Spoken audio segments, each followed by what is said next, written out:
Hi, Pioneer. It's Mrs. Wills, your school librarian, and I am coming to you on this Monday to read chapters 35, 36, and 37 of Saving Winslow. So let's go ahead and get started.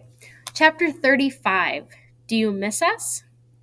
That night, Louis lay in Gus's bed under the quilt that smelled like his brother. He wanted Gus to come home. He wanted to ask him things. Are you afraid? Are you hungry? Are you cold? Are you safe? Do you miss us? He wanted to tell Gus about Winslow, about how he loved Winslow with all his heart. He wanted to tell him that Winslow understood things and that Winslow loved him back, and that he was funny and goofy and occasionally loud, and Louis could not imagine life without Winslow. Before Gus left for the army, Louis had not been able to imagine life without Gus. And then one day, he was gone, leaving behind big, empty spaces. He wondered about what Nora had said. You get attached to something and it always gets taken away. Something else was bothering him too. Who did Winslow belong to? To Louis or to Uncle Pete? Chapter 36. He's not a dog. The warmer weather brought out more walkers and joggers. If Winslow was in sight, they would stop and gaze at the donkey. Aw, it's a donkey! Cutest thing ever.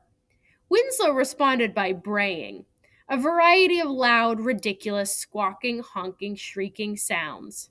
And then Mrs. Tooley would call out, "Shut up!" which would only make Winslow bray louder and more insistently.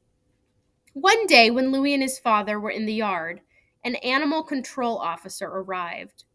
The officer did not get out of his car. Instead, he lowered the window. He did not smile. Is it true you have a donkey on the premises? Is that it out back? Complaints have been made. This neighborhood is not zoned for farm animals.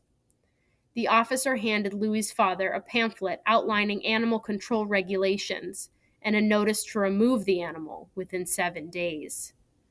Don't you even want to see Winslow? Louis asked. Winslow? The donkey, he's very friendly.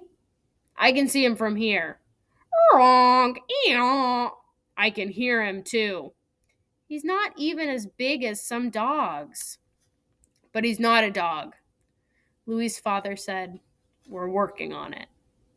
The officer interrupted.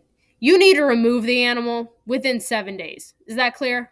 He did not wait for an answer. Chapter 37. Can he do that? Louis erupted. What?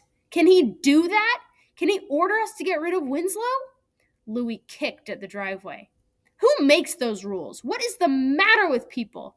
Couldn't he at least have looked at Winslow? Wouldn't he have realized that he is not a nuisance?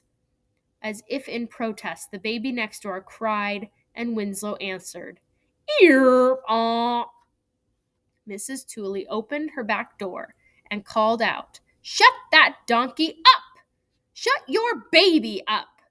Louis's father put a hand on Louis's shoulder. Now, I don't care. That screaming baby is a nuisance. Let's get rid of it. Louis, stupid people. I hate people. Louis. Oh man, it's a short reading today, my friends, but what is Louis going to do? I totally understand how frustrated he is about Winslow, but they're going to have to come to some kind of solution. We're going to have to see tomorrow when we read again. All right, friends, see you later.